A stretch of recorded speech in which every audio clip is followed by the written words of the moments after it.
Hello दोस्तों, कैसे हैं आप सब। हमारी कहानियां देखने के लिए हमारे चैनल को सब्सक्राइब कीजिए और हाँ, बेल आइकॉन पर क्लिक करना मत भूलिएगा। मंदाकिनी को 4-5 लोग घेर कर खड़े थे। वे सभी दिखने में किसी गुंडे की तरह लग रहे थे। उनमें से एक के हाथ में एक पिस्तौल थी। उसने उस पिस्तौल को मंदाकिनी की कनपट्टी पर लगा रखा था। मैं तुम्हारे इस खिलौने से नहीं डरने वाली। मैंने कहा ना, मैं तुम लोगों के साथ नहीं जाऊंगी, नहीं जाऊंगी, नहीं जाऊंगी। चले जाओ यहां से तुम सब। मंदाकिनी की बात को सुनकर गुंडे से दिखने वाले उस शख्स ने उसका हाथ पकड़कर अपनी ओर खींचा और उससे कहा, देख मंदाकिनी, सीधे सीधे हमारे साथ हमारी दुनिया में चल, नहीं तो खींच कर ले जाऊंगा, समझी क्या? अब तू मुझे उस दुनिया में कभी नहीं ले जा सकता। यही मेरी दुनिया है, मैं यहीं रहूंगी अपने परिवार के बीच। क्या कहा? अपने परिवार के बीच? का कोई परिवार नहीं होता, समझी? सुबह किसी और को खुश करना तो दोपहर को किसी और को, और रात को फिर किसी और के बिस्तर की शोभा बढ़ाना होता है उसे। खामोश खामोश हो जा और खबरदार जो तूने मुझे कहा। अब वाली नहीं कहूं तो फिर क्या कहूं, हैं? ये कहकर उन गुंडों ने मंदाकिनी को पकड़ लिया और उसे खींचते हुए बाहर ले जाने लगे। तभी दरवाजे पर खड़ी वंदना देवी उन गुंडों के सामने आ गई। कौन हो तुम लोग, और इस तरह इतनी रात को मेरे घर में कैसे घुस आए? और ये मेरी बहू को कहाँ ले जा रहे हो तुम लोग? आपकी बहू और समाज ने की जगह कहीं और फिक्स कर रखी है। पता है ना कहाँ होती है की जगह? उन लोगों की बातों को सुनकर वंदना देवी को शौक सा लगा। उसे कुछ समझ नहीं आ रहा था कि वो उन लोगों की बातों का क्या जवाब दे। उसने अपनी बहू की ओर देखा और आंखों ही आंखों में उससे सवाल पूछा तो मंदाकिनी ने अपना सिर झुका लिया। बहू, ये तुमने अपना सिर क्यों झुका लिया? क्या ये लोग जो कह रहे हैं वो सच है? हाँ माँ जी, ये सच बोल रहे हैं। वंदना देवी की हालत काटो तो खून नहीं वाली हो गई थी। उसके हाथ पैर कांप रहे थे और उसके सामने कुछ महीने पहले का सारा मंजर घूम रहा था। उस दिन वंदना देवी की खुशी का ठिकाना नहीं था। अपनी नई नवेली बहू मंदाकिनी को देखकर वो फूले नहीं समा रही थी। उसका इकलौता बेटा अभय जब मंदाकिनी को लेकर घर में दाखिल होने लगा तो, अरे रुक रुक रुक, ये क्या कर रहा है? बहू पहली बार घर आ रही है, इसकी आरती तो उतारने दे। वंदना देवी भागकर थाली में दीपक रख कर ले आई और अपनी बहू की आरती उतारने लगी। मंदाकिनी अपनी सास को ये करते देखकर चुपचाप खड़ी मुस्कुरा रही थी। बहू, अब पहले अपना ये कदम घर में रखो, फिर दूसरा वाला। वंदना देवी ने जैसा कहा मंदाकिनी ने वैसा ही किया। अभय वंदना देवी का इकलौता बेटा है। उसने लव मैरिज की है। अभय शहर में जॉब करता है।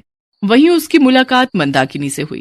दोनों में प्यार हो गया और फिर परिस्थितियां कुछ ऐसी बनी कि अभय को अपनी माँ को बिना बताए शादी करनी पड़ी। अभय ने कुछ दिनों पहले अपनी माँ को अपनी शादी के बारे में बताया तो, क्या कहा? तुमने शादी कर ली? कब? किससे? अरे तू मेरा इकलौता बेटा है, तुझे जरा भी मेरा ख्याल नहीं आया? माँ, आने के बाद मैं इस बारे में बात करूंगा। मैंने गलती तो की है, लेकिन कोई चारा नहीं था माँ, मुझे माफ कर दो। अब बहू को लेकर आएगा भी या वहीं रखेगा अपने पास? मैं भी तो देखूं ऐसी कौन सी लड़की तुझे मिल गई कि तू मुझे भूल गया। माँ ताने मत दे, तुझे भूल जाऊं ये हो सकता है क्या? मैंने कहा ना, थोड़ी परिस्थितियां ऐसी बन गई कि बिना तेरी इजाजत के शादी करनी पड़ी। कोई बात नहीं, अब जल्दी से बहू को लेकर आ जा। वंदना देवी अभय से नाराज तो थी, लेकिन अपनी बहू को देखकर उनकी सारी नाराजगी दूर हो गई। मंदाकिनी दिखने में सुंदर तो थी ही, घर के कामों में भी वो पूरी तरह दक्ष थी। उसने वंदना देवी का सारा घर, खेत खलिहान सब संभाल लिया था। अभय, तूने तो सच में लाखों में एक बहू मेरे लिए लाकर दी है। हाँ, तो तुम्हारी लाखों में एक बहू तुमसे कुछ कहना चाहती है। कहना क्या, अब कुछ मांगना चाहती है मुझसे? हाँ हाँ बोलो ना बहू, क्या चाहिए तुम्हें? मेरा सब कुछ तो तुम्हारा ही है। तब मंदाकिनी ने जो कहा उसे सुनकर वंदना देवी की आंखें भर आईं। माँ जी, मैं अनाथ हूँ। न मैंने माँ को देखा और न ही पिता को। आपको जब पहली बार देखा और आप जिस तरह से मेरा स्वागत कर रही थी तो मेरी आंखें भर आई। हर दिन आप मेरा इतना ध्यान रखती हैं, मेरी हर छोटी बड़ी जरूरतों के लिए खड़ी रहती हैं, तो लगता है कि मैं दुनिया की सबसे खुशनसीब लड़की हूँ। माँ जी, एक प्रार्थना है आपसे, आप प्लीज हमारे साथ शहर में चलकर रहिए ना। आप हमारे साथ होंगी तो एक ऐसा साया हमारे साथ होगा जिस साए में हम सुकून से रह सकेंगे। पर बहू, अगर मैं वहां जाऊंगी तो यहाँ खेत खलिहान कौन देखेगा? माँ जी, हम दोनों बीच बीच में आकर देख लिया करेंगे। आप प्लीज हमारे साथ चलिए ना। मंदाकिनी की जिद पर वंदना देवी अपने बेटे के पास शहर रहने को आ गई। उन्हें आए हुए अभी कुछ ही महीने हुए थे। उस दिन अभय ऑफिस के काम से कुछ दिनों के लिए बैंगलोर गया था और उसी रात वे गुंडे मंदाकिनी के घर धमक गए थे। वे गुंडे मंदाकिनी को खींचकर ले जा रहे थे और वंदना चुपचाप उन्हें देख रही थी, लेकिन मंदाकिनी अब भी उनका विरोध कर रही थी। नहीं जाऊंगी मैं तुम्हारे साथ, अब यही मेरा घर है, मुझे फिर से उस नरक में मत ले जाओ, मैं नहीं जाऊंगी, वहां कभी नहीं जाऊंगी। मंदाकिनी की मजबूरियां उसे इस गंदी दुनिया में खींच लाई थी। वो इस दुनिया में हर दिन घुट रही थी, लेकिन वो चाहकर भी यहाँ से निकल नहीं सकती थी। एक दिन की बात है, मंदाकिनी सड़क के किनारे रेड लाइट पर खड़ी ग्राहकों का इंतजार कर रही थी। तभी उसने पहली बार अभय को देखा था। क्यों साहब, चलने का है क्या? कहाँ चलना है? अरे साहब, जन्नत ले चलेगी मैं, मस्त मजा देगी। ये कहकर मंदाकिनी ने अभय का हाथ पकड़ लिया। जितनी तेजी से मंदाकिनी ने अभय का हाथ पकड़ा था, उतनी ही तेजी से अभय ने अपना हाथ उससे छुड़ाया और कहा, पागल हो क्या तुम? मुझे कहाँ ले जा रही हो? तुम्हें क्या मैं ऐसा वैसा आदमी दिखता हूँ? आप कोई अलग हो क्या साहब? यहाँ तो हर दिन मुझे एक जैसे ही मर्द दिखते हैं, औरतों के शरीर के भूखे। देखो, ये सब बकवास बातें ना मुझे नहीं सुननी, ठीक है? मुझे घर जाने में देर हो रही है। अभय वहाँ से चला गया, लेकिन ये अभय और मंदाकिनी की मुलाकातों की शुरुआत थी। कुछ दिनों बाद मंदाकिनी अभय से फिर मिली और उसके सामने फिर से वही प्रस्ताव रखा। तुम बिल्कुल पागल हो क्या? एक बार में बात समझ नहीं आती तुम्हें? साहब, जब पापी पेट का सवाल हो ना, तो फिर कुछ समझ में नहीं आता।